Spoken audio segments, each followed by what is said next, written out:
And in today's episode of Imagine My Shock, Lucid aims to be 20% car company, 80% tech supplier, says the CEO.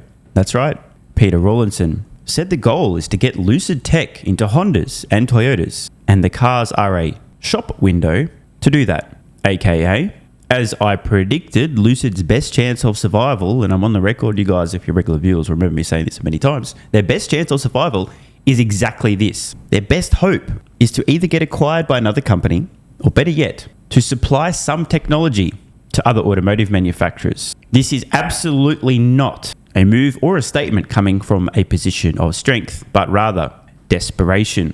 And here we are in Lucid's well-known, potentially infamous 2021 investor presentation. Now that we've discovered that Lucid, their own CEO in their own words, intends on being 80% parts supplier and 20% car company, when I thought it was worth actually looking to see what they had to say back in 2021 to their investors. We're now on page 39 out of 73 with the first mention of supply to other OEMs, which, by the way, for those who don't know, that's where Lucid started.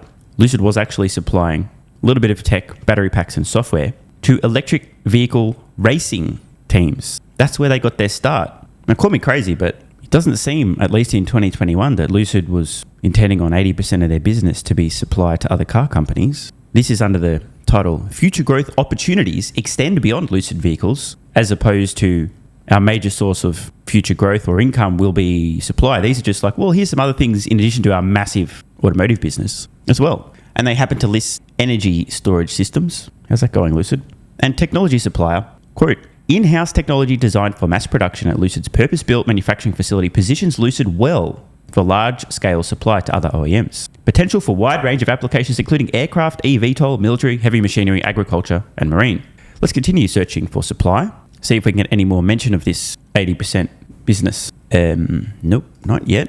Keep searching, nope. And, oh, that's it. So, in this entire 73-page document, this is just briefly touched upon. Clearly, back in 2021, when Lucid was luring in one extremely far end of the intelligence bell curve. When Lucid made this very reasonable presentation to their potential future investors, at the time, they weren't intending on 80% of their business being technology supply to other OEMs. The entire presentation focused heavily on their vehicle business. I could go on all day, the whole thing. Maybe market opportunity would be a good starting place. Again, no mention of supply here at all. They're talking about the global luxury car market. They're talking about production rates of vehicles. And of course, one of the greatest slides of all time. Lucid currently roughly at 10% of their projected volumes from 2021 versus now, being off by an order of magnitude, kind of awkward. The whole presentation here about their future forecasts, right? Production volume and revenue forecast for, wait for it, vehicle sales. No supply here whatsoever, just vehicle sales. By the way, Lucid should be on track for 135,000 vehicles delivered in 2025, per these 2021 projections. Yeah, they'll be lucky to be in the 20s. Keep skipping ahead. Financial operating summary, all the way out to 2026. I'm not seeing parts supply here. Let's have a look here. Luxury sedans, the vehicle sales, SUVs, other future models, total sales volume. Nope, no parts supply. Interesting. I guess maybe it's on page 71 of 73. Lucid, a leader in EV technology, defines a new generation of EVs, ushering in a new paradigm for the automotive industry. 1, a legitimate track record. Cool story, bro. Validated technology. Long-term success. Here we go. High-end first product, followed by progressively attainable vehicles. Positions brand for long-term success and growth. So again, the long-term success and growth here is apparently around their vehicle business. I'm just trying to look ahead for any more mention of supply. And here we go. Covered briefly again.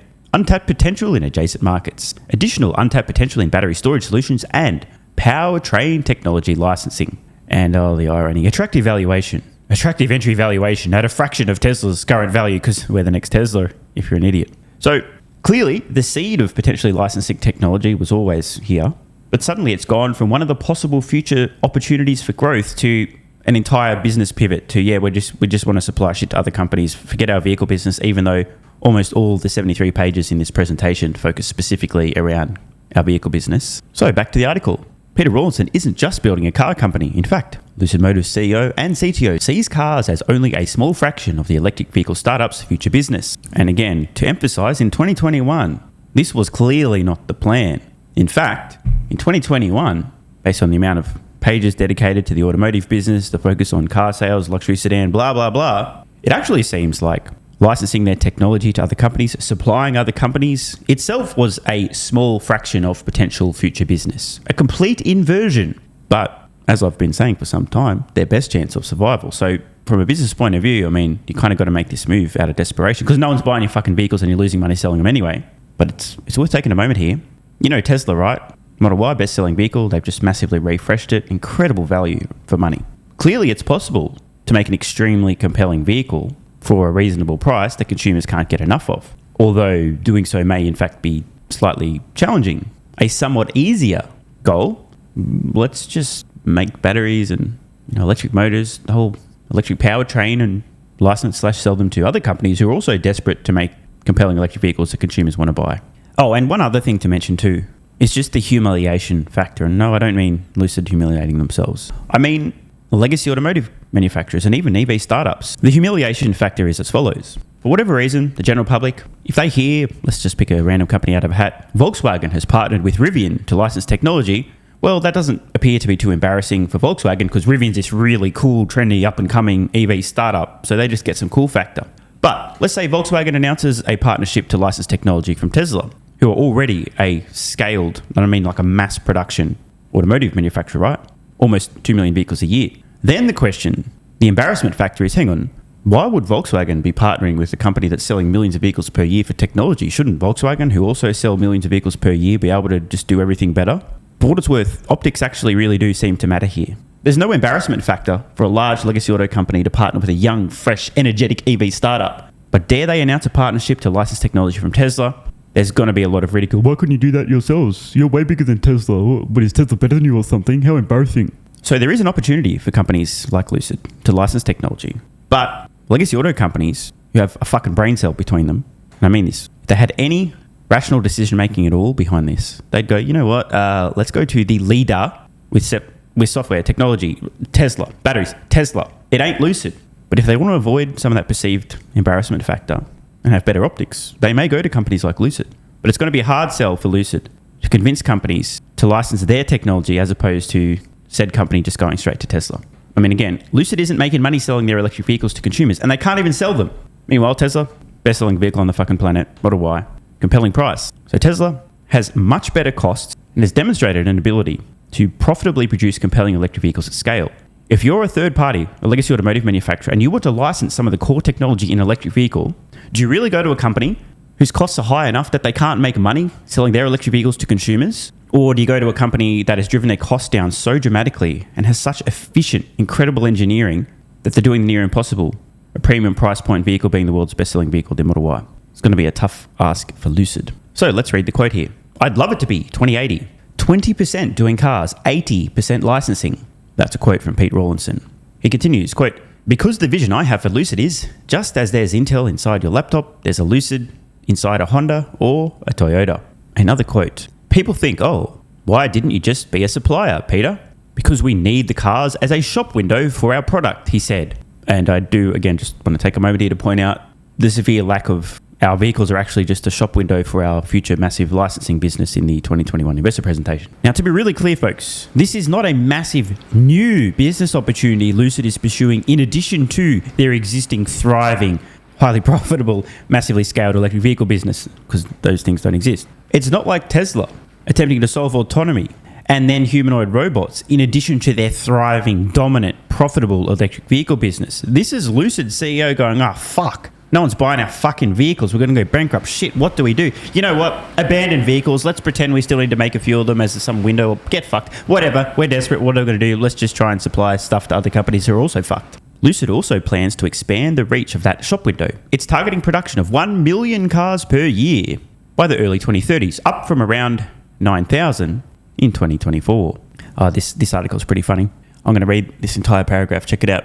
Packed with tech developed in-house, Lucid's cars make for a compelling showcase. The California-based company's first model, the Air Sedan, hit the scene in 2021 as the first EV able to drive over 500 miles on a full battery. With 520 miles of range, it went over 100 miles more than any Tesla can do right now. So, let's take a moment here. It's true. And at the time I pointed out this is completely unnecessary. The only reason Lucid has done this is so they can brag about having a 500-mile range EV. It's not practical. Most people don't have a bladder that can handle 500 miles without taking a break. But Lucid's entire mission from day one, well, can't compete with Tesla on costs and efficiency. You know what? Let's just compete with Tesla by beating all of their on-paper records, even though it's completely stupid because consumers don't need to go this fast or them any... Like, hello? Lucid's out here trying to break records for bragging rights, and Tesla's out here trying to drive their cost of vehicles down as much as possible, built different. And I do want to be clear, Lucid has done some excellent engineering. To be able to engineer for those bragging rights, not particularly easy, but you know what's orders of magnitude more challenging than putting a gigantic fucking battery in an electric vehicle and getting 520 miles of range? Let's say, just hypothetically, making an electric vehicle that's so compelling and reasonably priced that it can become the best-selling vehicle on the planet, also known as the Model Y. So Lucid do have some great tech, and they have an opportunity here for licensing. But to summarize this once again, this is a move coming out of sheer desperation. And I guess just finally, can you smell that? You know what that is? That's the smell of irony. Look at this. Lucid SUV connected to a Tesla supercharger. But hang on. I mean, maybe I hallucinated this. We're just back in this 2021 investor presentation. I just wanted to look at the page discussing Lucid's charging strategy. This was a direct comparison between the Tesla supercharger network versus Lucid's strategy with Electrify My Asshole, an incredibly unreliable junk-ass charging network. The Tesla supercharger network, first mover perception of advantage. So that's almost derogatory. They're suggesting that, well, people think this is an advantage because Tesla's built out the most reliable and ubiquitous charging network, but that's only a perceived advantage. Highly capital intensive. Well, that's true. Tesla did invest a lot of money in this. A 400-volt first-generation system, Lucid points out, failing to acknowledge that Tesla can continue to upgrade and improve these over time. Maximum 250 kilowatts with latest V3 units. Again, no discussion of the fact that these can be upgraded. And it's a unique closed source system. Versus Lucid's 400 IQ strategy, the Electrify My Asshole partnership. Second mover advantage. A reality. Oh, that's right. Okay, so hang on. Claiming that Tesla, having built out the ubiquitous, reliable supercharging network, not actually an advantage, but the dog shit, unreliable, mostly broken charger or credit card doesn't work, Electrify My Asshole network is apparently an actual advantage in reality. Okay. CapEx light solution. That's true. Didn't have to spend a lot of money. Ever heard the term pay peanuts, get monkeys? This also applies to charging networks. 900 volt second generation system. Ooh, bigger number must be better. Maximum 350 kilowatt. Ooh, bigger number must be better. Open source CCS combo connector. Now, the reason I just wanted to close on this was just to show that historically, Lucid seems to have a bit of a track record of suggesting a strategic advantage in a particular path or a choice, and then later miraculously doing a complete 180 and a massive pivot.